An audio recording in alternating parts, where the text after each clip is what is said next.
Topik yang akan kita bahas pada kesempatan kali ini adalah tentang tanda-tanda dicabutnya hidayah. Tanda-tanda dicabutnya hidayah. Ikhwan dan akhwat yang dirahmati Allah Subhanahu wa taala, sungguhnya nikmat yang teragung adalah nikmat hidayah. Karenanya Allah mewajibkan kita untuk meminta hidayah sehari minimal 17 kali. Dalam surat Al-Fatihah kita mengatakan ihdinas siratal mustaqim. Ya Allah, tunjukkanlah kami jalan yang lurus. Begitu agungnya nikmat ini, kata Imam Ibnu Qayyim rahimahullahu taala, sampai Allah mengajarkan bagaimana cara minta hidayah.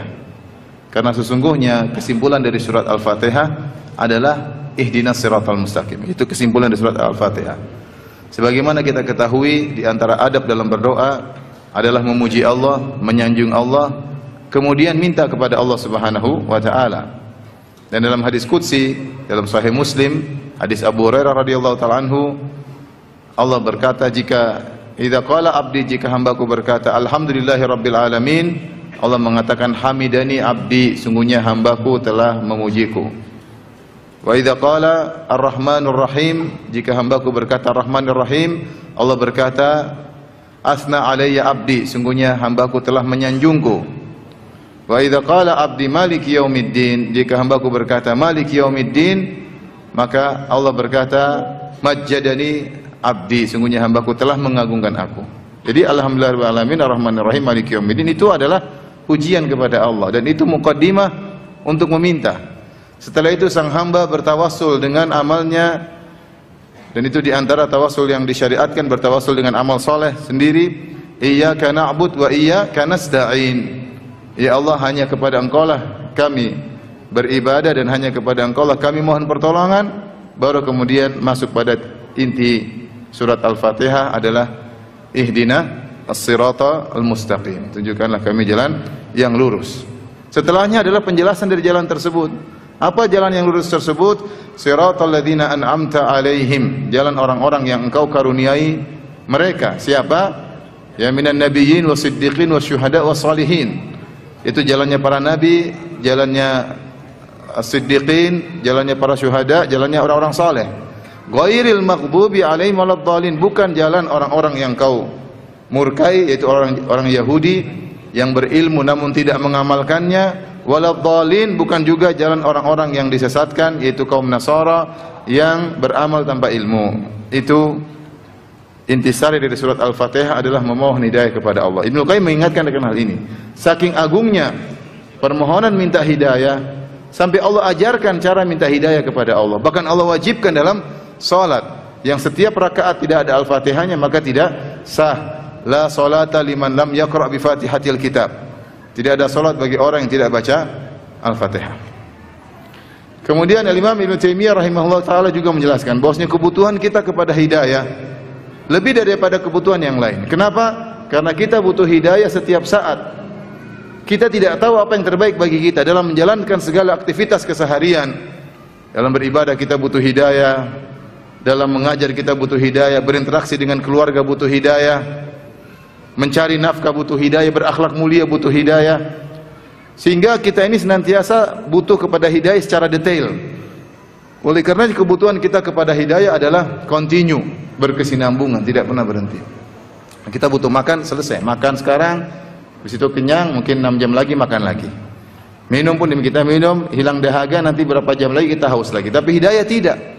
Senantiasa kita butuh hidayah dari Allah Subhanahu wa taala. Kebutuhan kita kepada hidayah setiap saat. Sampai kita meninggal dunia, sampai kita menuju pada puncak hidayah, yaitu masuk ke dalam surga. Sebagaimana yang diucapkan oleh para penghuni surga ketika mereka menginjakkan kaki mereka di surga, mereka berkata, alhamdulillahilladzi hadana li hadza. Segala puji bagi Allah yang telah memberi hidayah kepada kami untuk sampai di surga. Wa ma kunna linahtadiya laula an hadanallah. Kami dahulu tidak mungkin dapat hidayah ketika di dunia, apalagi sampai ke surga, kalau bukan karena Allah yang kasih hidayah. Jadi kalau kita sudah bicara hidayah, inilah kebutuhan setiap saat, kebutuhan yang kontinu yang kita butuhkan setiap saat. Ini saya bukan bicara asal teori saja, benar. Kita ini sering menghadapi masalah, kita bingung apa yang harus kita lakukan. Berdoa kepada Allah, istikharah, minta petunjuk. Saya sering seperti itu menghadapi permasalahan, saya bingung apa yang saya lakukan. Saya cuma serahkan kepada Allah, ya Allah bimbing saya, selesai. Kenapa? Karena kita tidak mengetahui perkara secara makro, secara detail dengan mikronya, kita nggak ngerti. Yang ngerti semuanya cuma siapa? Allah Subhanahu wa Ta'ala. Nggak usah masalah jauh-jauh, masalah kadang kita dalam masalah keluarga saja kita bingung harus menghadapinya. Dalil mungkin banyak, tapi mau nerapin bingung. Oleh karenanya benar kita yang butuh hidayah dari Allah Subhanahu wa Ta'ala. Maka ini doa yang teragung adalah ihdinas siratal mustaqim. Hanya saja kita ini ketika berdoa ihdinas siratal mustaqim kita tidak fokus. Kenapa? Saking hafalnya, saking kita kuat hafalannya tentang Al-Fatihah, sehingga kita pun pikiran kemana-mana otomatis jalan surat Al-Fatihah. Meskipun pikirannya ke pasar di Malang ya. Pikiran kemana-mana Al-Fatihah, tahu-tahu amin, selesai. Karena saking hafalnya, saking hafalnya. Padahal itu kalau kita setiap rakaat kita fokus, kita tahu alhamdulillahirabbil alamin muqaddimah semua. Benar-benar hati kita fokuskan. Begitu sampai titik utama, iya ihdinas siratal mustaqim, maka benar-benar kita minta kepada Allah Subhanahu wa Ta'ala. Dan kebutuhan hidayah sampai kita dipertemukan dengan Allah Subhanahu wa Ta'ala. Betapa banyak orang di awal dapat hidayah, di ujung hidayahnya dicabut. Banyak contoh-contoh nyata. Ada sebagian sahabat yang murtad, ada. Bayangkan sudah ketemu Nabi SAW, sudah dengar ujangan Nabi, murtad. Ada nggak? Ada. Ada ulama yang kemudian murtad, ada. Saya sering sebutkan contohnya Abdullah Al-Qasimi, seorang ulama besar yang menulis buku-buku membantah kesyirikan. Buku-buku bantah kesyirikan, bukunya luar biasa, dialog dengan logika yang sangat luar biasa. Ketika dia tulis buku tersebut, betapa banyak orang yang memujinya dengan syair-syair memuji dia. Terakhir sebelum meninggal, sudah di masa tua, dia tulis buku judulnya Hadhihi Hiyal Aglal. Syariat itu hanyalah belenggu, menyusahkan orang dalam kehidupan. Subhanallah. Siapa yang bisa jamin? Ketika Syekh bin Baz rahimahullah ditanya, kok bisa seperti ini Syekh? Orang-orang awam saja hidayahnya kuat, sampai meninggal tegar. Ini orang sudah di puncak kealiman bisa berubah. Syekh bin Baz mengatakan bisa jadi dia tidak pernah minta kepada Allah agar dikokohkan dalam hidayah. Lupa berdoa, ya muqallibal qulub, tsabbit qalbi ala dinik. Benar. Wahai pembolak-balik hati manusia, tegarkanlah hatiku di atas agamamu. Kita ini siapa yang jamin kita beriman terus? Sementara kita suka buka medsos, kita dengar syubhat, kita dengar ceramah orang, kita dengar ateis mungkin berbicara, tahu-tahu sedikit saja masuk, ceklek masuk ke hati kita, kita langsung ragu tentang Tuhan. Bisa terjadi nggak? Bisa. Kalau Allah tidak menolong kita, bisa kita tergelincir. Jangankan kita, Nabi Muhammad SAW Allah sebutkan dalam Al-Quran, walaula an thabbatnaka laqad kita tarkanu ilaihim syai'an qalila. Kalau bukan kami kokohkan engkau wahai Muhammad, sungguh engkau telah condong kepada mereka dengan kecondongan yang sedikit. Rasulullah SAW bisa condong kalau Allah tidak kokohkan apa? Hatinya. Dan ini benar-benar diakui oleh Nabi. Makanya di antara doa yang paling sering Nabi baca apa? Ya muqallibal qulub tsabbit qalbi ala dinik. Ente pede merasa kokoh iman, Nabi saja terus minta kepada Allah Subhanahu wa Ta'ala. Nabi SAW minta agar diberi istiqamah, agar kokoh di atas hidayah. Dan Nabi yang mengatakan laulallah mahtadaina, kalau bukan karena Allah kita tidak dapat hidayah. Wa ma tasaddaqna wa ma shallaina, kalau bukan karena Allah kita tidak bisa salat, kalau bukan karena Allah kita tidak bisa bersedekah. Tapi Allah yang buka hati siapa yang Allah kehendaki. Oleh karenanya kebutuhan kita kepada hidayah kebutuhan yang urgent dan continue sampai kita meninggal dunia. Kita nggak tahu penghujung kita seperti apa.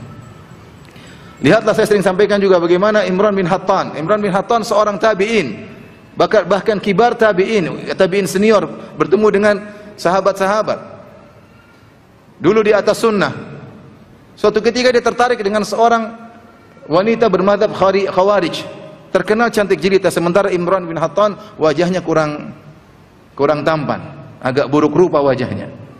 Maka orang-orang menasihati dia, wahai Imran bin Hattan, dia perawi hadis, salah satu perawi hadis dalam Sahih Bukhari. Bagaimana anda mau menikah dengan wanita yang bermadzhab Khawarij? Kata Imran bin Hattan, sa'arudduha, saya akan bantah dia, saya akan mengembalikan dia kepada sunnah. Akhirnya dia nikah. Dia nikah. Begitu dia nikah, dia terbawa. Dia begitu cinta kepada sang wanita. Akhirnya dia menjadi bermadzhab Khawarij. Sampai akhirnya dia memuji siapa? Memuji ya Abdurrahman bin Muljam yang telah membunuh Ali bin Abi Thalib. Yang telah membunuh Ali bin Abi Thalib. Dia mengatakan sebuah syair memuji pembunuh Ali bin Abi Thalib. Ya darbatan min taqi ma arada biha. Inilah pukulan yang dilakukan oleh orang yang bertakwa, yang dia tidak menginginkan dari pukulan tersebut illa an yablugha min dzil arsy ridwanan, kecuali dalam rangka untuk mencari keridhaan Allah Subhanahu wa taala. Dia puji apa yang dilakukan Abdurrahman bin Muljam Al-Muradi yang membunuh Ali bin Abi Thalib adalah amal soleh yang terbaik untuk meraih keridhaan Allah Subhanahu wa taala. Inni la azkuruhu hinan fa ahsabuhu. Ketika aku menyebut Abdurrahman bin Muljam yang membunuh Ali bin Abi Thalib, maka menurut saya dia adalah siapa? Aufal wara ya indallahi mizanan. Dia adalah orang yang paling berat timbangannya di akhirat kelak. Dia puji.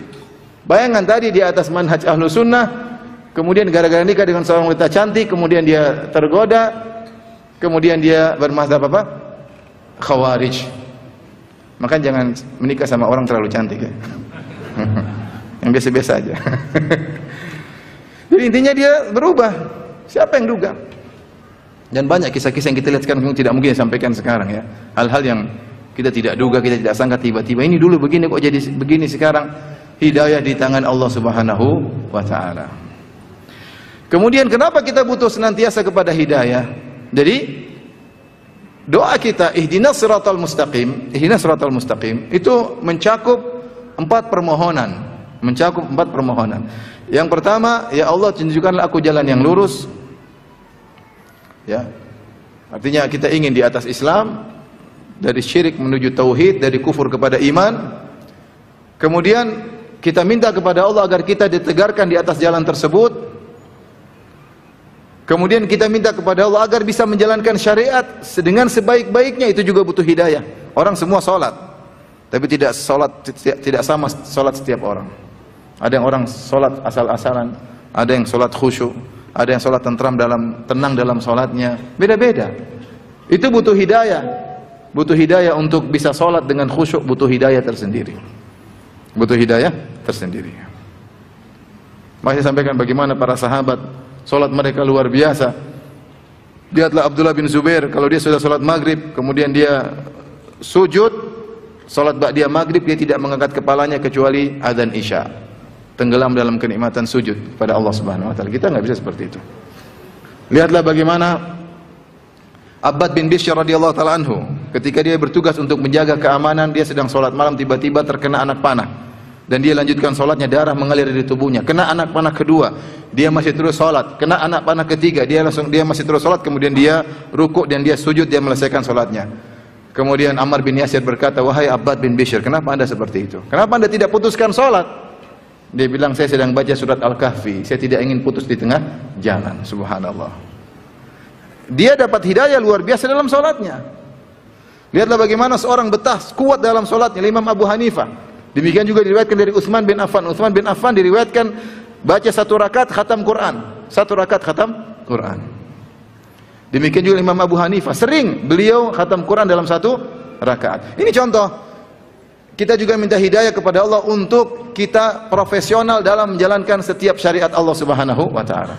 Masih banyak kita belum bisa menjalankan. Kita saja dalam rumah tangga belum bisa menjalankan dengan sebaik-baiknya. Kita butuh hidayah. Kita saja dalam mengurusi anak-anak kita masih belum profesional. Masih banyak kita hanya menjalankan seadanya, belum mendapatkan hidayah yang tepat bagaimana mengurusi anak-anak dengan benar. Masih belum. Kita berbakti kepada orang tua masih belum maksimal, belum. Kenapa belum ada hidayah? Masih perhitungan sama orang tua, masih pelit sama orang tua. Dan banyak hal. Sehingga di antara makna ihdinas siratal mustaqim, ya Allah kita minta agar ketika menjalankan syariat menjalankan dengan sebaik-baiknya. Ini disinggung oleh Ibnu Taimiyah. Ketika Ibnu Taimiyah rahimahullah menjelaskan kenapa kita butuh hidayah setiap saat, karena di antara poinnya kita ingin menjalankan syariat dengan yang terbaik. Kita ingin ketika kita dapat musibah kita bisa menjalankan syariat dengan yang terbaik. Bagaimana dapat musibah? Bagaimana hadiyun Nabi, petunjuk Nabi bagi orang terkena musibah? Kita pelajari. Ternyata kita belum bisa menjalankan. Artinya kita baru menjalankan sebagian, sebaiknya kita belum bisa jalankan. Kita baru bisa bilang inna lillahi wa inna ilaihi raji'un. Iya, baru bilang. Habis itu ngomel-ngomel.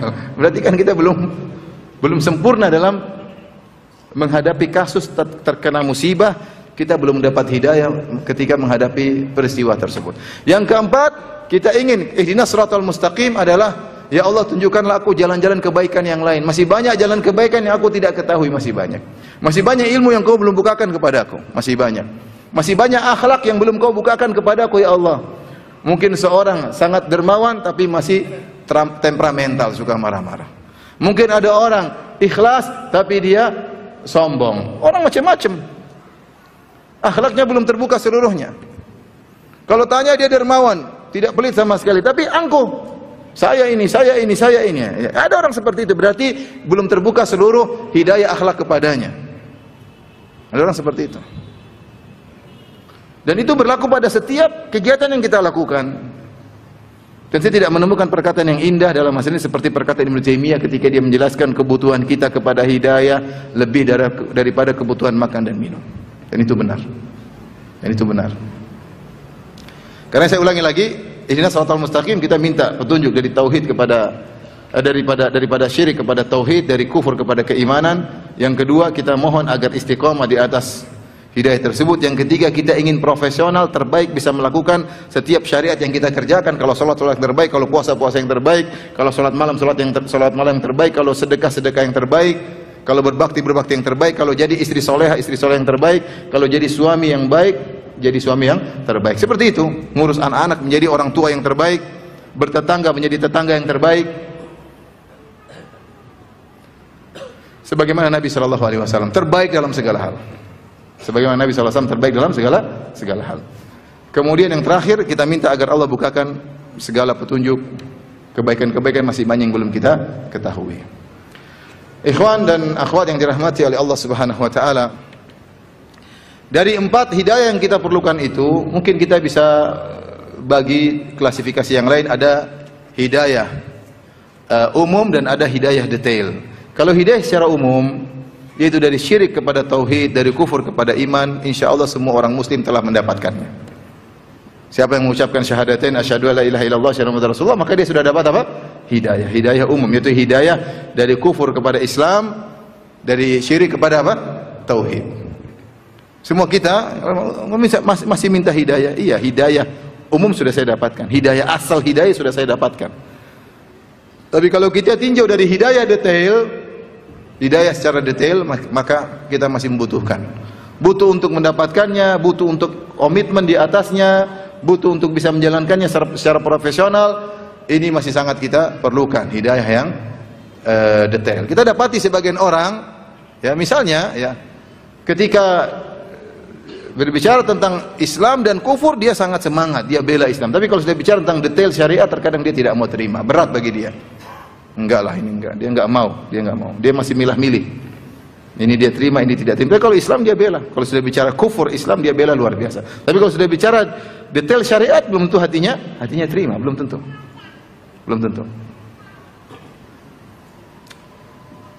Masih banyak orang belum bisa terima, mohon maaf. Masih banyak orang belum bisa terima bahwasanya musik itu haram. Masih banyak orang belum bisa terima.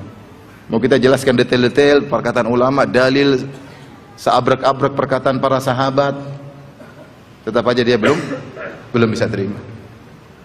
Dia bilang, tapi Imam Ibnu Hazm mengatakan demikian. Ibnu Hazm abad keberapa, sahabat abad keberapa, Nabi para hadis abad keberapa. Ibnu Hazm mengatakan demikian. Ibnu Hazm didahului oleh ijma'. Para ulama telah ijma' musik haram misalnya. Dia sudah terima, ya sudah, kita bilang dia belum dapat hidayah dari sisi ini. Tapi dalam sisi yang lain dapat hidayah. Artinya saya ingin sampaikan bahwasanya ada orang dapat hidayah dari sisi yang lain, dari sebagian secara detail syariat terkadang dia belum dapat hidayah. Ya begitulah kita. Secara umum kita seperti tidak ada yang mendapatkan hidayah secara sempurna, siapapun dia. Sebagian dia dapat hidayah, sebagian dia tidak dapat hidayah. Taib, ikhwan dan akhwat yang rahmati Allah Subhanahu wa taala, jadi hidayah adalah anugerah yang sangat mahal. Hidayah adalah anugerah yang terbaik yang harus kita syukuri kalau kita dapat hidayah tersebut dan kita jaga hidayah tersebut. Pembahasan kita adalah tentang ciri-ciri atau tanda-tanda dicabutnya hidayah. Ikhwan dan akhwat yang rahmati Allah Subhanahu wa taala,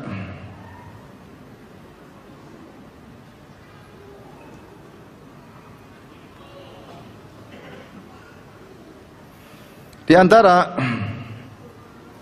ciri seorang telah mendapat hidayah dan lawannya adalah tidak mendapat hidayah, ya, adalah lapang dalam menerima syariat. Kalau dia lapang dalam menerima syariat berarti dapat hidayah. Kalau dia tidak lapang menerima syariat berarti dia tidak dapat hidayah atau dicabut hidayah darinya, ya. Dan orang yang dicabut hidayah darinya maka orang yang merugi. Man yahdillahu fahuwal muhtadi wa man yahdihillahu fala mudilla lahu wa man yudlil fala hadiyalah. Siapa yang Allah beri petunjuk tidak ada yang menyesatkannya, dan siapa yang disesatkan oleh Allah Subhanahu wa taala maka tidak ada yang bisa memberi petunjuk kepadanya. Allah juga berfirman, wa man yudlil fa ulaika humul khasirun. Siapa yang disesatkan maka mereka adalah orang-orang yang merugi. Di antara ciri seorang diberi hidayah oleh Allah adalah dia mudah menerima syariat. Allah Subhanahu wa taala berfirman, "Wa man yuridillahu an yahdiyahu yashrah sadrahu lil Islam, wa man yurid an yudhillahu yaj'al sadrahu dayiqan harajan ka'annama yas'adu fis sama'."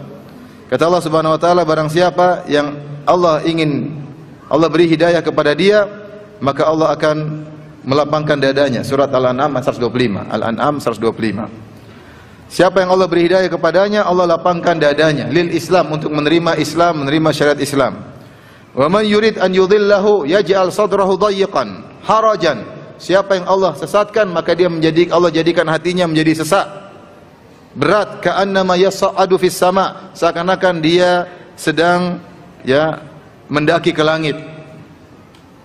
Karena orang kalau semakin ke tempat yang tinggi, oksigen semakin berkurang. Ketika oksigen semakin berkurang, dadanya semakin sempit, semakin sesak. Allah gambarkan, ini perumpamaan yang Allah bikin tentang orang yang kalau dapat hidayah apa saja mudah dia terima. Ini hukumnya halal, oh halal, ini haram, oh sudah tinggalkan, mudah sekali. Ada orang seperti itu, mudah sekali. Oh saya nggak tahu kalau haram, bismillah, tinggalkan, selesai.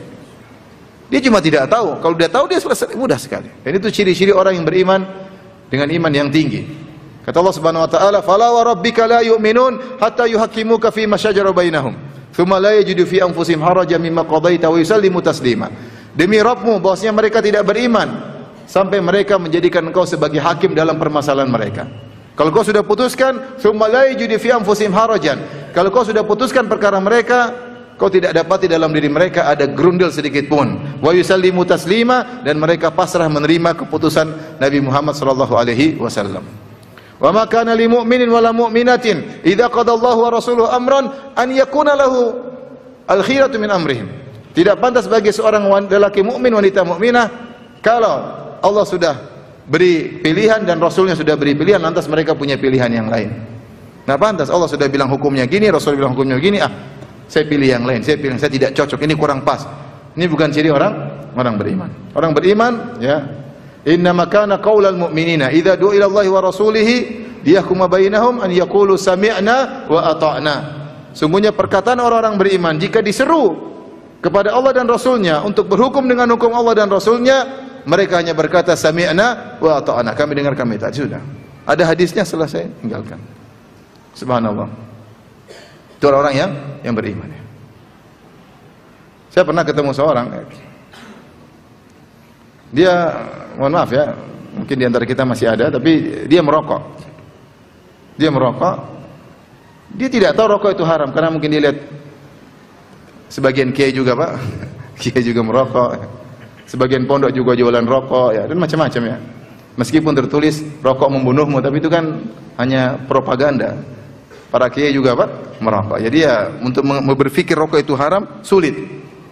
Tapi sebenarnya dia bilang dia dengar ceramah, waktu itu kebetulan dia ada klip saya tentang merokok itu haram, dia dengar, dia tinggalkan, selesai.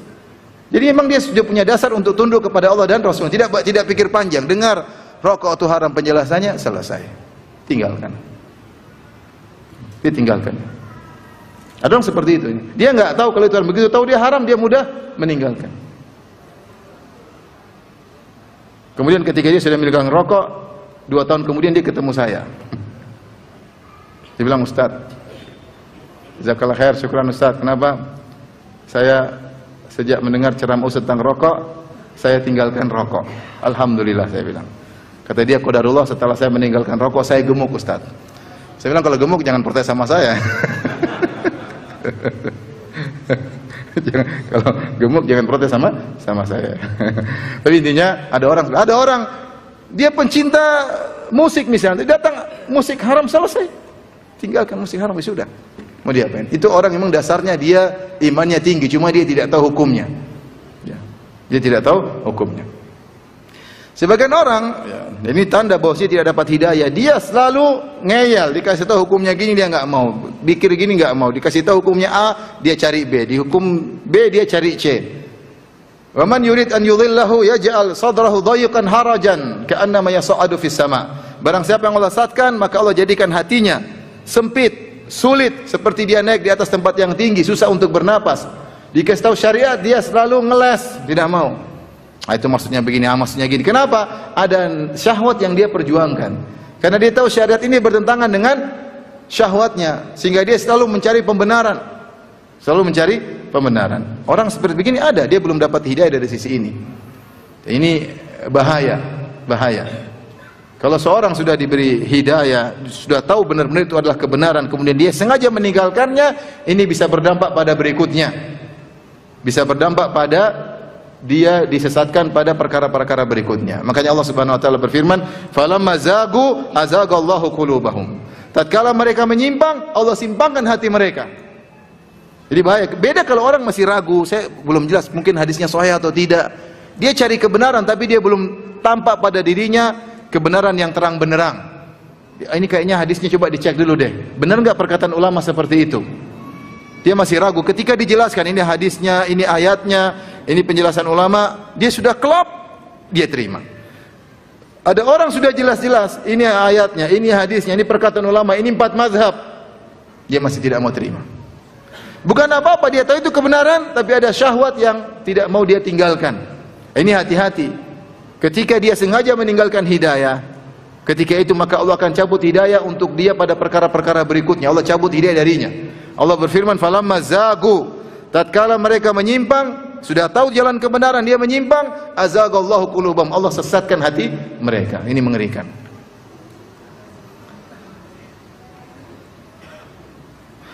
Wa nuqallibu afidahatahum absarahum kama lam yu'minu bihi awwala marrah. Kata Allah, kami palingkan pendengaran mereka, penglihatan mereka, kami palingkan hati mereka, kama lam yu'minu bihi awwala marrah, sebagaimana mereka di awal kali tidak beriman. Bayangkan, pertama kali tidak mau beriman padahal tahu kebenaran, akhirnya Allah palingkan seterusnya. Maka hati-hati ketika sudah jelas kebenaran depan kita, kita terima. Mengenai kita bisa jalankan atau tidak, urusan belakangan, yang penting terima dulu. Terima dulu, bukan kita ngeyel, kita kecuali kamu tidak tahu, masih ragu, benar enggak? Hadisnya sahih enggak? Benar enggak? 4 mazhab seperti itu, benar enggak? Itu lain cerita, berarti belum jelas kebenaran. Yang bahaya sudah jelas kebenaran kemudian meninggalkan, ini sebab dicabutnya hidayah oleh Allah dari Allah Subhanahu wa taala. Kalau sebagian orang menyimpang, subhanallah. Kita dapati sebagian orang dahulu buku-bukunya tentang tauhid, tentang sunnah. Kemudian dia menyimpang sedikit demi sedikit sampai akhirnya membela kesesatan dan membela kesyirikan dan seterusnya. Waspada. Jadi kalau Anda merasa ada dalilnya, Rasulullah bilang, kok kayaknya nggak mau terima, ini hati-hati, segera istighfar. Segera apa? Istighfar. Jangan-jangan Anda dicabut hidayah oleh Allah Subhanahu wa taala. Tapi kalau Anda dapat ayat hadisnya, Masya Allah, benar. Ini benar sesuai, saya cek hadisnya sahih, penjelasan ulama sahih, ya sudah, saya terima. Mungkin saya belum bisa jalankan, tapi saya apa? Terima bahwasanya itu benar-benar syariat Allah Subhanahu wa taala. Tapi berikutnya, di antara tanda orang diberi hidayah oleh Allah Subhanahu wa taala, dan sekaligus bisa jadi sebaliknya, tanda orang dicabut hidayah oleh Allah Subhanahu wa taala, orang yang dapat hidayah dari Allah, dia mudah sabar ketika terkena musibah. Terkena musibah dia mudah untuk sabar. Kata Allah Subhanahu wa taala, "Ma asaba min musibatin illa bi idznillah, wa man yu'min billahi yahdi qalbah." Tidak ada satu musibah pun yang menimpa kecuali dengan izin Allah. Tidak ada satu musibah pun yang menimpa diri kita, menimpa keluarga kita, menimpa istri kita, menimpa anak kita, menimpa usaha kita, menimpa tetangga kita, menimpa bumi ini. Tidak satu musibah pun yang menimpa kecuali dengan izin Allah. Wa may yu'min billahi yahdi qalbah. Siapa yang beriman kepada Allah tatkala terkena musibah, yaitu dia pasrah dan dia tahu ini dari Allah dan dia terima dengan keputusan Allah, yahdi qalbah, maka Allah akan beri hidayah kepada dia. Allah akan beri hidayah kepada hatinya. Jadi tanda orang diberi hidayah oleh Allah, tandanya ketika terkena musibah dia sabar. Benar hati ini sedih, tapi dia sabar. Benar mata ini mengeluarkan air mata, benar. Benar pilu hatinya, tapi dia sabar. Dia tahu ini semua keputusan Allah. Dia tahu ini yang terbaik bagi seorang yang beriman, yang sabar, sehingga dia terima. Maka Allah akan beri hidayah kepadanya.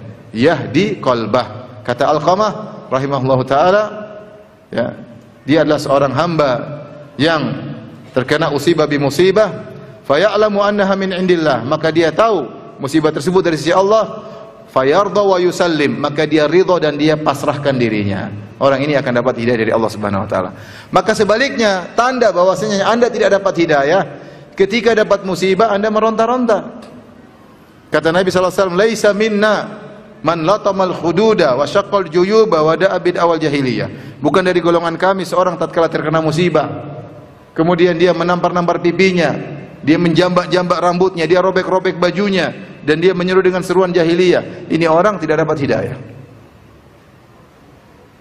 Dicabut hidayah darinya. Oleh karenanya, kalau Anda ingin dapat hidayah, sabar ketika terkena musibah. Musibah apapun sabar. Kokohkan hati. Situlah kita diuji oleh Allah Subhanahu wa taala. Percuma kita ngaji sekian tahun, 10 tahun. Percuma kita hafal ayat-ayat. Percuma mungkin penuntut ilmu hafal matan-matan ilmiah.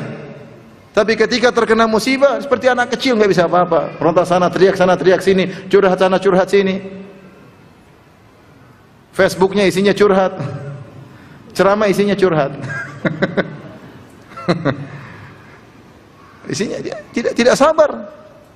Tidak sabar. Profil picture-nya juga isinya apa? Curhat. Ini namanya orang tidak sabar.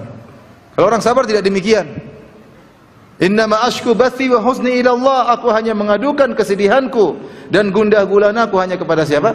Allah Subhanahu wa taala. Ya. Jadi kita ini bicara praktek.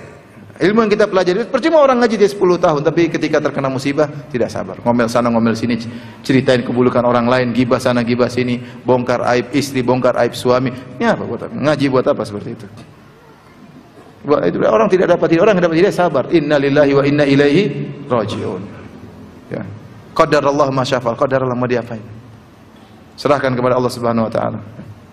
Alhamdulillahi ala kulli hal. Segala puji bagi Allah atas segala keputusannya. Nah, orang seperti ini berarti orang dapat hidayah. Nah, kita bisa lihat, berarti pada parsial ini saya belum dapat hidayah. Ternyata saya masih jauh daripada hidayah. Baru terkena musibah sedikit, ngomel sana, ngomel sini, teriak sana, teriak sini, banting sana, banting sini. Nah, pada peristiwa ini berarti saya parsial ini, bagian ini saya belum dapat hidayah. Segera perbaiki diri. Iman saya berarti masih hanya di bibir, belum masuk ke hati. Baik. Di antara tanda bahwasanya seorang dapat hidayah sekaligus lawannya tidak dapat hidayah, kalau orang dapat hidayah dia masih mengenal mana kebaikan, mana kemungkaran, dan dia tahu dia sedang bersalah, maka dia istighfar kepada Allah Subhanahu wa taala. Ini penting. Dan sebaliknya kalau orang sudah tidak dapat hidayah, hidayah dicabut, dia tidak melihat kemungkaran sebagai kemungkaran. Dia melakukan kemungkaran dengan hati yang lapang. Dia melakukan kemungkaran dengan hati yang lapang. Tidak ada kegelisahan, tidak ada kekhawatiran, tidak ada ketakutan, tentram melakukan kemaksiatan. Ini tanda ciri orang sudah dicabut hidayahnya. Dalam hadis kata Nabi SAW, Innal abda idza akhta'a khati'atan tuktabu fi qalbihi nuqtatun sauda. Sesungguhnya seorang hamba jika melakukan suatu dosa, maka akan diberikan pada hatinya titik hitam, di kalbunya, sanubarinya titik hitam. Fa idza huwa naza'a wastaghfara wa taba suqila qalbuhu. Kalau dia ternyata bertobat dan dia meninggalkan maksiat tersebut, istighfar, maka akan dibersihkan lagi hatinya. Wa in ada zida fiha. Kalau dia maksiat lagi, kembali lagi maksiat lagi, maka ditambah titik-titik hitam tersebut. Hatta ta'luwa qalbu, sampai titik hitam tersebut meliputi seluruh sanubarinya. Isinya hitam. Ya. Wa huwa ran alladzi dzakara Allah, dan itulah ya ar-ran, yaitu tutupan yang telah menutupi hati seorang yang Allah berfirman, kalla bal rana ala qulubihim ma kanu yaksibun. Sungguhnya ya, warna hitam telah meliputi hati mereka atas apa yang telah mereka kerjakan. Dalam hadis yang lain Rasulullah SAW mengatakan, ta'ridul fitanu 'alal qulubi udan. Sungguhnya fitnah itu datang kepada hati sedikit demi sedikit, setahap demi setahap. Ada yang mengartikan udan seperti kalau kalhasir, seperti tikar. Tikar itu kan adalah anyaman dari kalau zaman dulu mungkin terbuat dari semacam kayu-kayu kecil. Jadi fitnah datang mengenai satu demi satu anyaman tadi. Ya. Sampai kemudian Rasulullah mengatakan hatta tasirul qulubu hatta tasirul qalbain, sampai hati-hati menjadi dua model. Ada hati yang suci, bersih, yang kalau terkena fitnah dia bisa melawan, dan ada hati yang kemudian menjadi mirbat, seperti hitam keabu-abuan. Di antara sifat hati tersebut yang sudah rusak tadi, tidak mengenal yang ma'ruf dan tidak mengingkari kemungkaran. Sudah yang kemungkaran dianggap yang ma'ruf, tidak ada bedanya antara ma'ruf dengan mungkar. Dan ini ikhwan, tanda bahwasanya dicabut hidayah. Ini terkadang kita alami atau sebagian kita alami dalam sebagian hal. Saya sering sampaikan contoh ini. Contoh karena sering kita bermaksiat, bisa membuat kita akhirnya menganggap maksiat tersebut sebagai suatu hal yang biasa tanpa ada kegelisahan sedikit pun. Sebagian orang misalnya terjerumus dalam kedustaan dan sengaja berdusta. Kata Nabi SAW, wa la yazalu rajulu yakdzib wa yataharra al-kadzib hatta yuktaba indallahi kadzaban. Seseorang berdusta dan dia sengaja untuk berdusta. Saking terusnya berdusta sampai distempel oleh Allah sebagai sang pendusta. Kalau dia sudah distempel sebagai sang pendusta, dia tidak peduli mau dusta 1000 kali, 2000 kali, dia tidak peduli. Bagi dia suatu hal yang biasa, karena kebiasaan. Ya, ibarat orang kalau sudah masuk di toilet mungkin pertama bau enggak enak, lama-lama ternyata oke juga. Seperti itu. Kira-kira demikian. Orang melakukan maksiat pertama gelisah. Orang misalnya nonton yang tidak-tidak, pertama nonton gelisah. Haram ini, tapi lama-lama kecanduan. Dia sudah tidak menganggap ini sebagai kemungkaran, dan dia mengerjakan dengan tentram hati. Santai aja.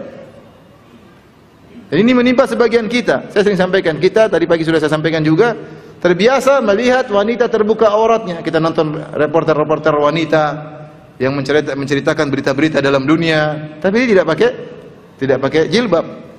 Dia pasti berhias, mungkin terlihat lehernya, mungkin terlihat sebagian buah dadanya, mungkin terlihat lengannya, terlihat kecantikan. Kita biasa ngelihat, biasa. Nanti ada iklan, apalagi yang YouTube-nya bukan premium ya, ada iklan, biasa aja. Kita tidak astagfirullah, enggak.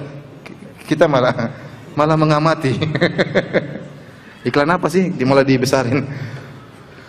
Akhirnya apa? Akhirnya dalam sisi ini kita tidak menganggap ini sebagai kemungkaran, bahkan kita melihat dengan rileks, tidak ada rasa salah sama sekali. Ini hati-hati.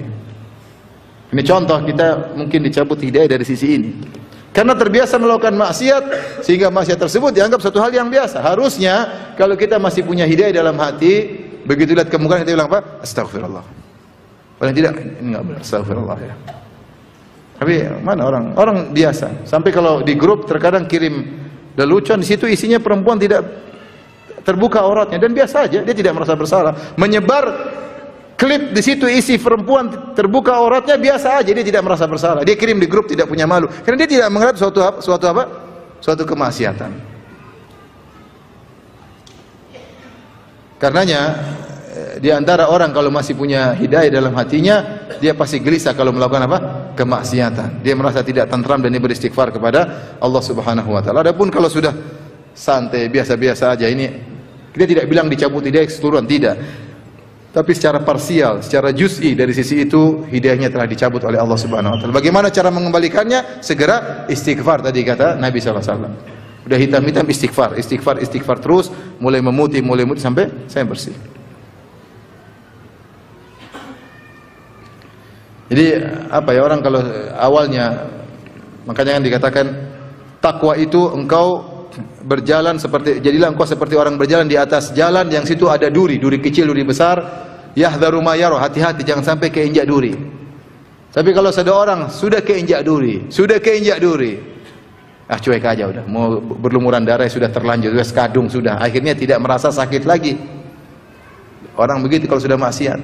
Tadinya ragu-ragu, mau riba atau enggak, ragu-ragu. Aduh, kok geli saya, tapi berani. 1, 2, 3, akhirnya 1000 riba pun biasa aja. Ditegur, ya semua orang juga begitu, biasa aja. Semua orang juga begitu. Dalilnya apa? Semua orang juga apa?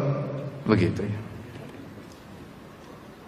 Kamu kok itu enggak boleh lihat kayak gitu. Semua orang juga gitu, mana kita mau tundukkan bagaimana? Semua orang juga terbuka auratnya. Dia menghalalkan dengan menggampangkan. Kita bilang, dia enggak bilang, iya astagfirullah, saya belum bisa menghindar melihat yang haram, astagfirullah. Tapi dia malah membenarkan, biasa aja. Di mana-mana juga begitu, ya enggak bisa begitu. Jangan meremehkan apa? Kemaksiatan.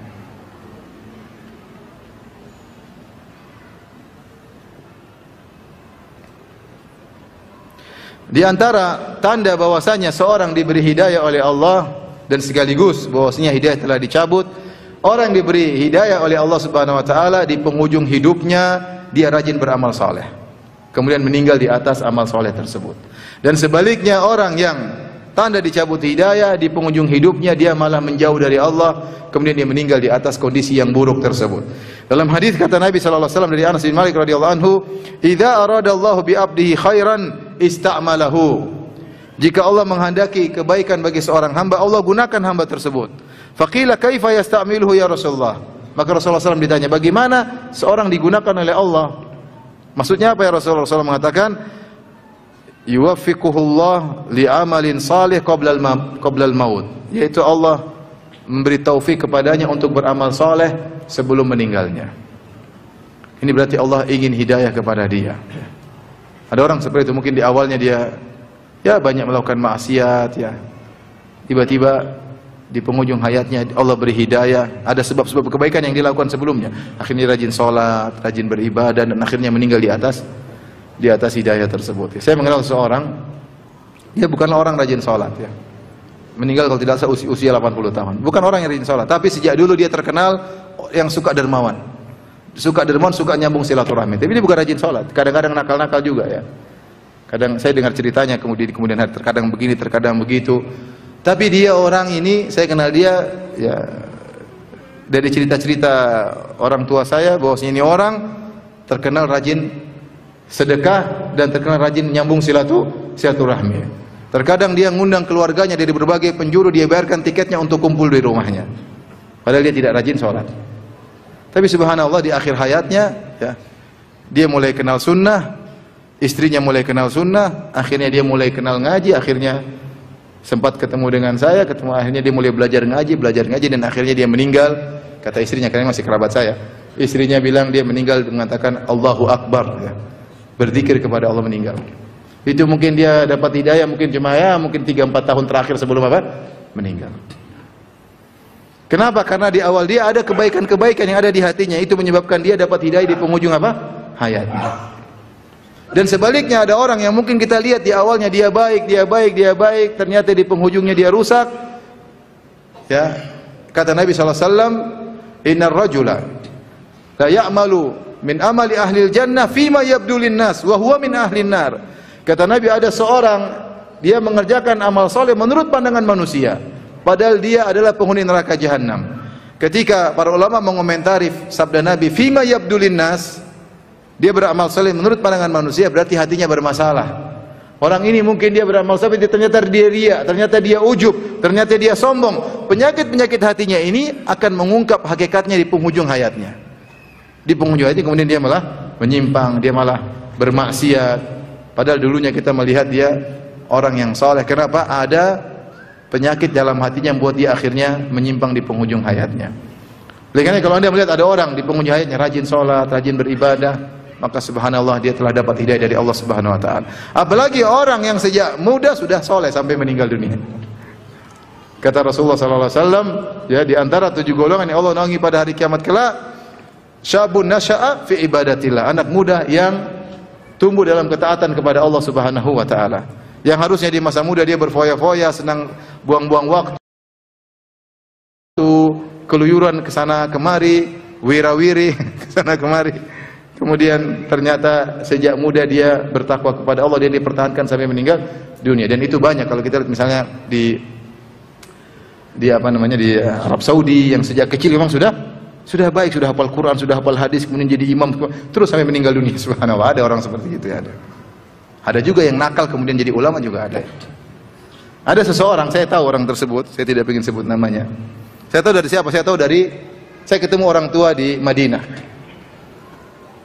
Orang tersebut tanya saya, "Kamu kenal si fulan?" Saya bilang kenal. Kenapa?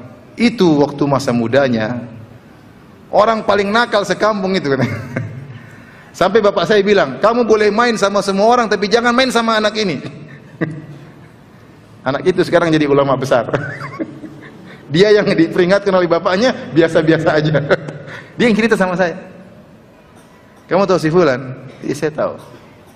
Kalau nggak salah saya waktu lagi di bengkel, tetangganya orang yang saya kenal tersebut. "Kamu tahu si fulan?" "Iya." Itu anak waktu masih muda nakalnya luar biasa. Sampai bapak saya bilang, "Kamu boleh main sama semua orang kecuali ini anak, jangan main sama dia." Sekarang ini anak yang katanya tidak boleh main sama dia jadi apa? Jadi ulama besar. Subhanallah, hidayah. Oleh karenanya, kalau ada orang di penghujung hayatnya rajin ibadah, yakinlah dia telah diberi hidayah oleh Allah Subhanahu wa taala. Rajin ke masjid, rajin baca Quran, ya, kurangi interaksi dengan orang-orang, ya. Ikut pengajian, ya. Ini insyaallah tanda kebaikan baginya. Tapi mungkin yang terakhir yang ingin saya sampaikan, atau masih ada dua. Di antara tanda orang dapat hidayah, dan ini penting bagi kita, senantiasa menyerahkan urusan kepada Allah, senantiasa bertawakal kepada Allah. Ini orang berarti dapat hidayah. Dia tidak pernah menyerahkan urusan kepada dirinya sendiri. Dalam segala perkara dia serahkan urusan kepada Allah Subhanahu wa taala. Dan itu doa Nabi sallallahu alaihi wasallam, "Ya Hayyu ya Qayyum bi rahmatika astaghits fa aslih li sya'ni kullah."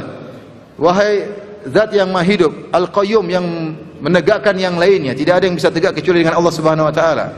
Bi rahmatika astaghits, aku berharap meminta tolong dengan rahmatmu, fa aslih li sya'ni kullah, perbaikilah segala urusanku, wala takilni ila nafsi tarfatain, jangan kau serahkan ya urusanku kepada diriku sendiri. Makanya orang yang paling sering bertawakal Nabi sallallahu alaihi wasallam. Segala kegiatannya dipenuhi dengan doa. Nabi sallallahu alaihi wasallam mau tidur, berdoa, bertawakal kepada Allah Subhanahu wa taala. Subhanakallahumma rabbi bika wada'tu jambi wa bika arfa'u. Ya Allah, dengan Engkau lah aku bisa meletakkan lambungku, aku bisa angkat lambungku karena Engkau. Ya. Ketika Nabi ingin tidur, Nabi berdoa, aslamtu wajhi ilaik, ya Allah, aku serahkan wajahku kepadamu. Wa fawwadtu amri ilaik, aku serahkan urusanku kepadamu. Wa alja'tu dhahri ilaik, aku sandarkan punggungku kepadamu. Nabi berdoa tawakal sebelum apa? Sebelum tidur. Kalau kita dalam kehidupan sehari-hari selalu senantiasa selalu connecting kepada Allah, ya Allah, selalu ingat serahkan kepada Allah. Ya, Allah, terserah Allah. Insyaallah itu berarti kita dapat hidayah. Karena kita selalu menyandarkan sesuatu kepada Allah. Yang hidayah di tangan Allah Subhanahu wa taala. Yang kita tahu solusi hanya dari Allah Subhanahu wa taala. Tapi kalau dalam keseharian kita melakukan segala kegiatan, kita lupa Allah. Kita selalu fokus kepada cara kita bekerja, fokus pada kemampuan kita, selalu fokus kepada teman rekan kerja kita, terpukau dengan sebab-sebab di depan kita, lupa kepada Allah, berarti kita tidak dapat hidayah. Tidak dapat hidayah. Tapi selama kita serahkan kepada Allah Subhanahu wa taala, sudah insyaallah kita dapat hidayah dari Allah Subhanahu wa taala. Oke, Ibnu Taimiyah rahimahullah menyebutkan, jadi disebutkan dalam tulisan beliau tentang 20 sebab seorang untuk bersabar. Dia mengatakan kalau Anda dizalimi oleh orang, ada dua yang bisa Anda lakukan. Pertama, Anda membalas. Yang kedua, Anda tidak balas, Anda serahkan kepada Allah Subhanahu wa taala. Biarkan Allah urusannya Allah. Innallaha yudafi'u 'anil ladzina amanu. Allah membela orang yang beriman. Kita kalau dizalimi, kita selalu menempuh cara pertama. Kita ingin balas, dan itu sering kita akhirnya menyerahkan urusan kepada diri kita sendiri. Maka Ibnu Taimiyah mengatakan cuma dua pilihan. Kau serahkan Allah yang ngurusin atau kamu ngurusin sendiri. Kalau kamu ngurusin sendiri, kau akan ditinggalkan oleh Allah. Tapi kalau kau serahkan kepada Allah, biar Allah yang urus orang yang zalim tersebut, dan akibatnya akan indah cepat atau lambat.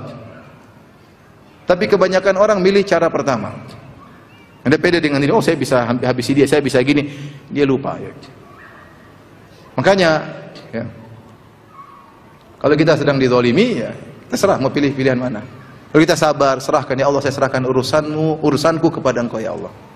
Hasbunallah wa ni'mal wakil. Selesai. Jangan peduli lagi dengan orang tersebut. Mau dia ngomel-ngomel, mau dia apa, itu urusan Tuhanku. Saya punya Tuhan. Saya tidak bisa ngeladeni kamu. Waktu saya terbatas. Harus ngurus istri, harus ngurus anak, harus ngurus kerjaan, ya. Harus ngurus keluarga. Enggak. Saya serahkan kepada Allah. Yakin bahwasanya akibatnya pasti indah, cepat atau lambat. Oleh karenanya di antara latifah, yaitu faedah yang luar biasa disampaikan oleh Al-Alusi dalam tafsirnya ketika menyebutkan tentang bagaimana Bani Israel, ya. Ya. Wa tammat kalimatu rabbika al-husna ala Bani Israel bima sabaru wa dammarna ma kana yasna'u fir'aun wa qaumuhu wa ma kanu ya'rishun, dalam surat Al-A'raf. Ketika Allah menyebutkan, maka sempurnalah kesudahan yang indah bagi Bani Israel karena kesabaran mereka. Karena kesabaran mereka. Bima sabaru, karena kesabaran mereka. Kata Al-Alusi, Bani Israel sabar menjalani siksaan yang dilakukan oleh Fir'aun dan bala tentaranya, ditemani oleh Nabi Musa, sehingga akhirnya Allah memberi kesudahan yang indah bagi mereka. Mereka diselamatkan. Fir'aun dan bala tentaranya dibinasakan. Tapi Allah sebutkan apa? Bima sabaru, karena mereka sabar. Kemudian setelah itu Al-Alusi menyebutkan contoh-contoh kejadian-kejadian ketika suatu negeri kemudian dizolimi oleh penguasanya dan mereka tidak bersabar, mereka menghadapi dengan cara mereka, maka ditinggalkan oleh Allah dan biasanya penghujungnya buruk. Ini kata Al-Alusi. Mau bikin pakai cara sendiri, tidak kembali kepada Allah, mendahulukan emosi daripada bukan berarti kita pasrah, enggak, berusaha tapi dengan kesabaran. Dan ini berlaku pada setiap hal. Antum menghadapi permasalahan, contoh antum lagi masalah dengan kakak atau adik misalnya, ribut. Antum bagaimana? Antum mau sabar, tenang, Allah yang kasih solusi, atau antum mau ngomel, mau bentak-bentakan? Antum menyesal. Antum bentak-bentakan sama kakak adik, mungkin antum menang secara zahir tapi lihat akibatnya buruk. Adik semakin jauh, hidup tidak nyaman, pertengkaran bertahun-tahun. Tapi kalau antum sabar, ini saya bilang contoh sederhana, antum sabar. Mungkin ada masalah sama adik, sabar. Ya udah, sabar, hadapi dengan tenang, berdoa kepada Allah, pasti indah, cepat atau lambat, pasti. Cepat atau lambat. Antum ada masalah sama suami, ibu-ibu misalnya punya masalah sama suami, atau punya masalah sama istri, antum punya dua cara. Antum bisa dengan otot antum, bisa emosi antum bisa gampar tuh perempuan, bisa. Antum bisa ceraikan, pulang ke rumah orang tuamu. Kata istrinya, gimana mas, orang tua saya sudah nggak ada rumahnya. Antum bisa dengan cara kasar, bisa. Tapi bagaimana dampaknya? Buruk. Dia buruk, antum buruk, anak-anak buruk. Coba antum sabar menghadapi, pasti indah. Tapi serahkan kepada siapa? Kepada Allah. Dan ini banyak akan kita dalam kehidupan kita. Artinya saya bukan mengajarkan antum pasrah, enggak. Sabar dan berusaha ikut aturan-aturan Nabi sallallahu alaihi wasallam. Nasihat dengan cara yang lembut, ya, sabar, berdoa kepada Allah, serahkan kepada Allah. Jangan pernah pede daripada diri kita sendiri. Jangan bilang saya pintar, ngadep ini gampang. Sudah, itu nanti akan ditinggalkan oleh Allah. Kapan seorang bersandar pada dirinya, dia akan ditinggalkan oleh makhdhul, hidayah dicabut darinya.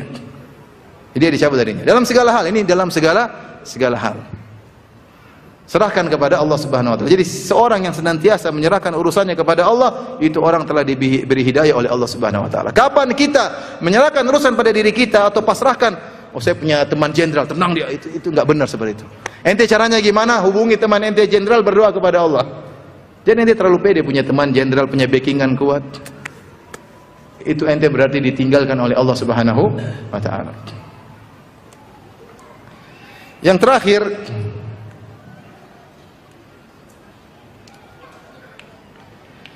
di antara tanda bahwasanya seorang dapat hidayah adalah mengikuti jalan para sahabat. Allah berfirman, fa in amanu bihi faqad fa in amantum bimithli ma amanu bimithli ma amantum bihi faqad ihtadaw. Jika mereka beriman seperti iman kalian wahai para sahabat, faqad ihtadaw, maka mereka telah dapat hidayah. Itu ayat berapa? Saya carikan.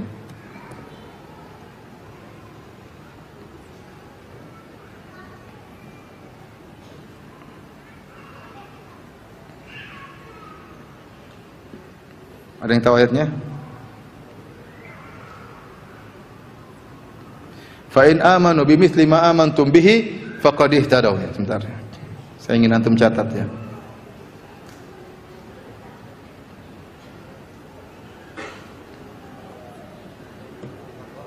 Iya, ayatnya maksudnya. Ayat berapa? 135. Al-Baqarah ayat 135. Fa in amanu bimithli ma amantum bihi faqad ihtadaw. Jika mereka beriman seperti iman kalian. Itu ayat Allah berbicara tentang kaum mukminin. Kaum mukminin tersebut adalah para sahabat. 137-nya. Ya, 135 tambah 2, 137. Benar ya, 137 ya? Ya, fa in amanu bimithli ma amantum bihi faqad ihtadaw. Jika mereka beriman seperti iman kalian, sungguh mereka telah dapat hidayah. Maka seorang berusaha beragama mengikuti petunjuk para sahabat. Logikanya sangat sederhana. Yang paling ngerti tentang dakwanya Nabi Muhammad siapa? Para sahabat, murid-murid Nabi langsung. Ya, makanya Imam Malik berkata, "Faman lam yakun yauma idzin dinan falan yakunal yauma dina." Apa yang di zaman Nabi bukan agama, zaman sekarang juga bukan agama. Mustahil zaman Nabi bukan agama, sekarang menjadi agama, bahkan jadi wajib. Dulu di zaman Nabi enggak ada yang praktekkan, sekarang jadi wajib. Lah, mustahil seperti itu. Kalau sekarang dianggap wajib padahal di zaman Nabi tidak pernah ada, padahal faktor untuk melakukannya juga ada. Sebagaimana faktor yang ada sekarang, namun mereka tidak lakukan, kita lakukan sekarang. Kita anggap sebagai syiar. Ya, berarti dulu para sahabat tidak dapat hidayah dong. Kita yang dapat hidayah, mereka tidak dapat hidayah. Sederhana ya. Wa khairul huda huda Muhammadin sallallahu alaihi wasallam. Sebaik-baik petunjuk Muhammad sallallahu alaihi wasallam. Main terkadang aneh, di zaman dulu tidak ada. Tidak ada kita dengar sahabat berzikir sambil joget-joget, loncat-loncat, tarik kanan kiri, kemudian sekarang jadi syariat. Gimana? Sahabat dulu tidak ada yang berzikir seperti itu, loncat-loncat sampai menari-menari, goyang-goyang sana, loncat-loncat sampai pingsan-pingsan, enggak ada. Bagaimana zaman sekarang sebagian thariqah menganggap itu sebagai syiar, sebagai tingkatan ketakwaan yang tertinggi, sampai orang joget-joget sampai menjadi wajib, mendapati seperti ada aliran dari ilahi. Ini gimana ini? Zaman sahabat enggak ada kok seperti ada sekarang seperti ini. Kita bilang apa yang di zaman sahabat bukan agama, zaman sekarang juga bukan agama. Contoh sederhana. Zaman dahulu tidak ada, sahabat bilang kalau ada orang gila saking tinggi kewaliannya jadi gila. Enggak ada. Sebutkan pada saya seorang sahabat yang gila, semakin tinggi imannya semakin gila. Dari mana? Abu Bakar gila atau tidak? Umar, Utsman, ribuan sahabat enggak ada yang gila. Kemudian muncul zaman sekarang, semakin wali semakin apa? Gila ya. Enggak mungkin. Di zaman sahabat itu bukan agama, zaman sekarang juga bukan agama. Bagaimana di zaman sahabat itu bukan agama, sekarang dianggap sebagai agama. Dan demikian segala perkara. Fa in amanu bimithli ma amantum bihi faqad ihtadaw. Kalau mereka beriman seperti iman kalian wahai para sahabat, sungguhnya mereka telah mendapat hidayah. Jika tidak maka tidak. Sederhana. Tapi demikian saja. Ikhwan dan akhwat, para jamaah Masjid Ahmad Yani rahimahullah taala yang diberkahi oleh Allah Subhanahu wa taala, apa yang saya sampaikan. Kalau yang bertanya saya persilakan.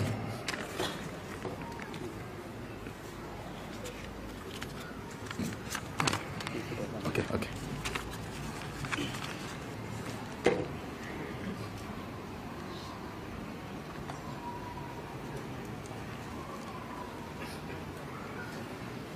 Ini ada yang minta doa kepada kawan-kawan untuk mendoakan ya. Ada sahabat salehah saya ya, putrinya namanya Ade Alisa. Ade Alisa umur 5 tahun, mohon didoakan agar segera diberi kesembuhan dan kebaikan untuk Ade Alisa karena sudah 3 minggu ini berjuang di ruang ICU dengan infeksi kompleks, dan mohon didoakan kekuatannya dan diberi kesabaran untuk kedua orang tuanya. Amin ya rabbal alamin. Semoga Ade Alisa segera disembuhkan oleh Allah Subhanahu wa taala. Ya, dan semoga kedua orang tuanya diberi kesabaran oleh Allah Subhanahu wa taala. Nasihat saya tetap kita husnudzon kepada Allah Subhanahu wa taala dan tetap bertawakal kepada Allah, dan yakinlah apa yang Allah putuskan itu yang terbaik ya. Saya kemarin ketemu, ya banyak kita menghadapi orang yang kehilangan. Saya mohon adik-adik semoga sembuh. Tapi taruhlah kita berhadapan dengan kondisi yang terburuk, yang tidak kita inginkan. Berpisah dari orang yang kita cintai, dan itu sangat berat. Dan demikianlah kehidupan dunia ini. Semakin kita cinta sama orang, maka perpisahannya semakin apa? Menyedihkan. Ya. Yang cinta tidak pernah berpisah cuma di surga. Di dunia pasti apa? Berpisah. Entah yang kita kasihi pergi meninggalkan kita atau kita meninggalkan dia. Semakin tinggi kecintaan, semakin berat apa? Perpisahan. Saya kemarin ya kehilangan orang tua. Kemudian saya juga ke tempat saudara, ada ponakan yang meninggal. Ponakan tersebut, subhanallah, ya, sekolah di Madinah, ya, kemudian hafiz Quran, ya. Saya pernah sholat di belakang dia, suaranya juga enak kalau jadi imam. Masih muda, ya, belum 30 tahun, ya. Saya tahu betapa berat bagi orang tua. Tapi saya hibur, saya bilang setelah nasihat-nasihat, saya bilang, sudahlah kita husnuzon.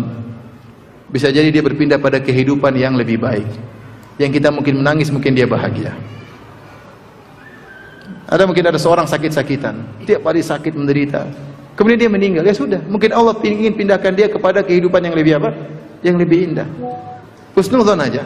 Husnuzon aja. Jadi membuat kita husnuzon kepada Allah Subhanahu wa taala. Dan keindahan itu semakin bertambah kalau kita sering doakan. Doakan. Kalau orang tua kita sudah meninggal, kita mengatakan Allahumma nawwir ala qabrihi. Ya Allah, berilah cahaya kepada di kuburan orang tuaku. Berdoa.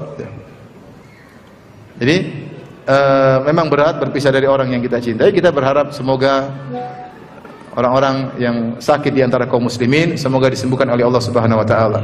Allahumma shfi mardana wa mardal muslimin. Amin ya rabbal alamin.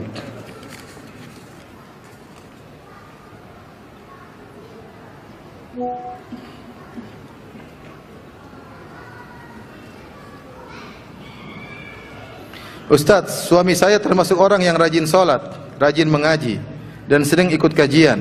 Saya menikah dengan suami karena agamanya. Saya rasa agamanya lebih bagus daripada saya. Namun setelah saya menikah, suami saya ternyata suka dengan sesama jenis. Bagaimana menyikapinya dan apakah termasuk tanda dicabut hidayah? Kalau anti, endahlah, itu bukan anti ngerti itu kesalahan, berarti anti sedang diuji oleh Allah Subhanahu wa taala, dan itu terjadi, ya. Saya pernah juga ditanya sama seorang, jadi sudah nikah, kalau nggak salah sudah bertahun-tahun, tidak pernah digauli. Dia mengeluh, kenapa tidak pernah digauli? Suami saya tidak pernah. Ternyata qadarullah, ketahuan suaminya apa? Suka dengan lawan jenis. Alhamdulillah, belum dimacam-macamin sudah apa? Ketahuan, ya. Yang lebih parah, pernah saya juga ditanya seorang wanita nangis telepon, sudah punya anak 3, kalau tidak salah sudah belasan tahun menikah dengan suaminya. Di penghujungnya suaminya homoseksual. Gara-gara apa? Gara-gara berselancar di medsos, ketemu dengan teman-teman lamanya yang mungkin dulu praktisi homoseksual, kembali lagi seperti sedia kala. Padahal ketika nikah sudah sembuh, normal, hidup tenang, kemudian berhubungan juga dengan nyaman, ya. Tapi subhanallah, ketika main internet, awalnya dia main internet, akhirnya kembali ke masa lalunya, ya.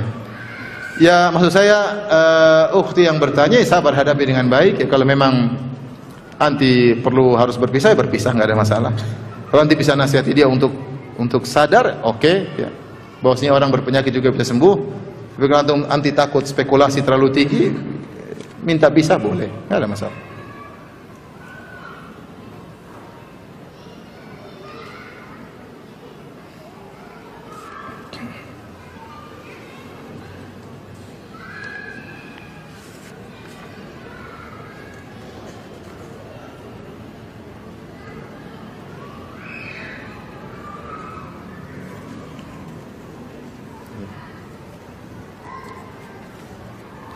Ustaz, apakah termasuk tanda dicabutnya hidayah jika kita sudah sering ikut kajian tapi masih sering merendahkan, memandang sinis orang lain?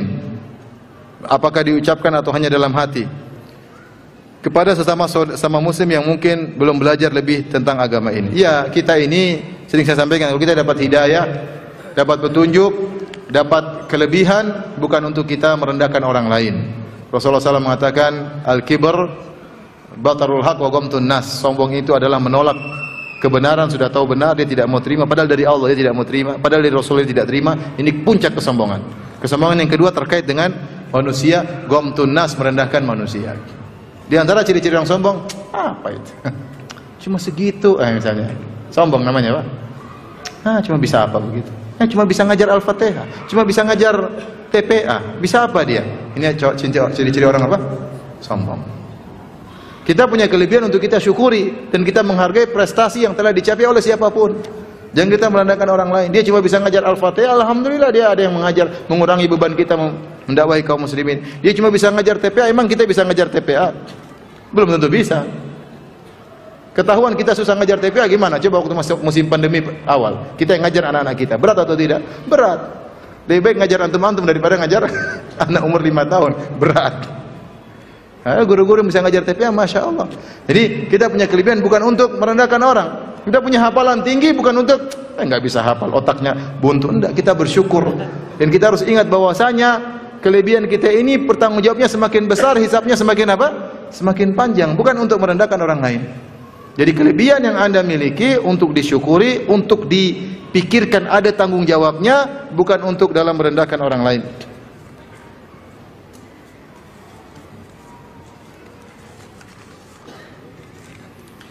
Ustadz, di luar tema, afwan, afdolan mana, lebih afdal mana? Itikaf, ketika itikaf kita sholat lail berjamaah atau sholat sendiri-sendiri? Kalau bisa masjid mengadakan sholat taraweh di awal, itu yang terbaik karena Nabi SAW ketika bulan Ramadan beliau sholat malamnya di awal. Ketika bulan Ramadan beliau sholat berjamaah di awal. Dan ini muraat untuk memperhatikan kondisi kaum muslimin. Karena kalau setiap bulan Ramadan awal kita selalu sholat jam 1, orang sulit untuk ikut sholat taraweh. Padahal di bulan Ramadan sholat malam yang terbaik adalah dengan berjamaah, dengan sholat apa? Taraweh. Jadi masjid-masjid sebaiknya sholat tarawihnya di awal malam, habis sholat isya kira-kira 15 menit sholat taraweh. Nanti setelah itu mau sholat lagi silakan masing-masing. Kecuali mungkin sama-sama iktikaf, pingin sholat malam bareng-bareng, oke lah. Tapi kalau hari-hari yang biasa ya kita berusaha di awal malam ya. Demikian juga kalau iktikaf kemudian tetap kita sholat awal di awal malam, setelah itu kita sholat sendiri-sendiri lebih afdal. Sholat malam pertama, kemudian nanti di tengah malam kita sholat sendiri-sendiri ya. Tapi kalau ada masjid membuat karena jamaah kalau suruh sholat sendiri tidak bisa, baru sholat 1/4 jam sudah habis hafalannya. Kita fasilitasi. Fasilitasi mana kita panggil imam suruh sholat 1 jam, jam 1 misalnya atau 2 jam, boleh. Yang penting jamaah sepakat. Kita mau begini ya, karena tidak semua orang punya hafalan yang banyak. Ya, hafalan mereka terbatas. Juz amma saja belum selesai. Ya. Juz amma belum selesai. Kalau ad-duha ke bawah hafal, ad-duha ke atas sudah lepas kontrol, tidak ngerti ya. Oleh karenanya kalau intinya ini kembali kepada pihak DKM, kalau memang bisa difasilitasi maka itu yang terbaik. Tapi kalau tidak bisa sebaiknya sholat malam di awal, kemudian masing-masing sholat malam sendiri ketika di tengah malam.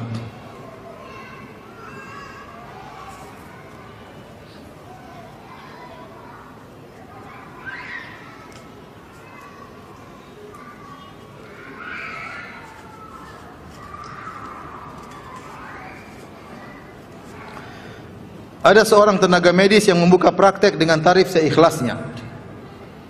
Apakah itu termasuk tawakal dalam urusan rezeki, tetapi masang iklan di medsos? Apakah itu bukan termasuk riya atau pamer atau ujub? Wallahu alam, saya nggak tahu. Saya nggak tahu ya.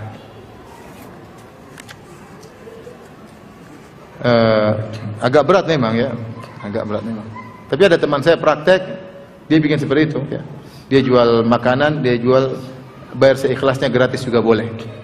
Ternyata lebih banyak orang bayar mahal daripada. Tapi sebaiknya jual beli dengan kejelasan. Dan itu kalau tidak terima ya tidak. Ya. Kalau dia mau hadiahkan. Kalau dia mau memberi tarif, dilihat orang miskin kasih murah. Kalau enggak ya enggak usah dibayar. Itu lebih baik ya, daripada dibuat medsos seperti ini. Nanti ya tidak enak lah. Jadi saran saya sebaiknya kalau memang dia ingin bersosial, dia lihat-lihat orang yang datang kepada dia. Kalau memang yang datang adalah orang punya uang, tidak jadi masalah dia menarik tarif dari orang tersebut. Kalau lihat orang itu orang susah, dia sedikitkan, dia kurangi tarifnya atau enggak dia gratiskan ya. Saya punya kawan dokter seperti itu ya. Dia tarifkan murah, sampai sehari bisa jadi 200 pasien. Cepat, dia memang sudah ahli dan dia kasih tarif yang murah. Orang datang, orang miskin datang, niatkan untuk apa? Beribadah ya. Daripada bikin kayak begitu jadi narik perhatian, jadi orang bahan pembincangan. Kita nggak pingin jadi pusat perhatian ya. Jadi kalau antum ingin sosial ya sosial aja. Kalau antum ingin ya, tapi ini saya tidak melarang ya. Artinya saya bilang anjuran dari saya, sebaiknya agar bisa lebih menjaga hati ya tadi kita buka praktek saja. Kalau memang orang miskin kita gratiskan atau kita suruh bayar murah, nanti orang juga akan ngomong ke sana kemari sehingga orang miskin akan mendengar. Di sana dokter ya, kalau kita nggak punya uang dia nggak apa-apa, gratis ya. Dengan demikian kita lebih bisa menjaga keikhlasan kita. Ustaz, saya mengetahui bahwa musik adalah haram, tapi untuk saat ini saya susah untuk meninggalkannya. Sebagaimana saat dulu saya menjauhi riba. Alhamdulillah saat ini saya sudah bisa menjauhi riba, tapi saya masih kesusahan untuk meninggalkan musik. Saya mohon nasihat dan doanya Ustaz. Berdoa kepada Allah, antum berdoa kepada Allah agar dibuat benci kepada kemaksiatan. Wa karri ilaina al-kufra wal fusuqa wal isyan. Ya Allah, buatlah aku benci terhadap kemaksiatan, kefasikan dan kekufuran. Jangan sampai kita berlezat-lezat dengan apa? Kemaksiatan. Wajar, semua orang namanya yang lezat-lezat pasti suka. Tapi kita minta kepada Allah agar kita membenci dengan hal tersebut ya. Minta kepada Allah. Mudah-mudahan antum bisa lebih komitmen meninggalkan musik ya.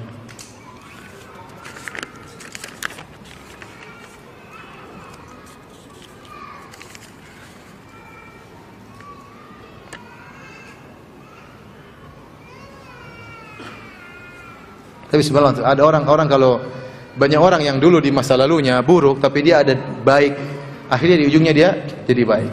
Saya kenal seseorang, dia kerjanya dulu, dia cerita sama saya, dulu kerjaannya entertain bos-bos, kemana beli apa namanya, ke tempat pelacuran, ke tempat diskotik, dia dipertemukan dengan pelacur-pelacur, kerjanya seperti itu. Sekarang dia dapat hidayah, kemudian ngaji, masya Allah ya. Tapi dia bilang, kalau saya ngantar orang, misalnya ada bos-bos saya ngantar ke tempat pelacuran, kalau tiba waktu sholat, saya sholat. Saya sholat, sampai petugas bar bingung, Bapak mau ngapain? Saya mau sholat. Akhirnya lama-lama dia dapat apa? Hidayah. Tapi maksudnya begitu, ada orang mungkin dia maksiat tapi dalam hatinya ada kebaikan. Kebaikan itulah yang buat dia akhirnya di ujungnya mendapat apa? Hidayah. Tapi demikian saja, ikhwan dan akhwat yang rahmatillah subhanahu wa ta'ala.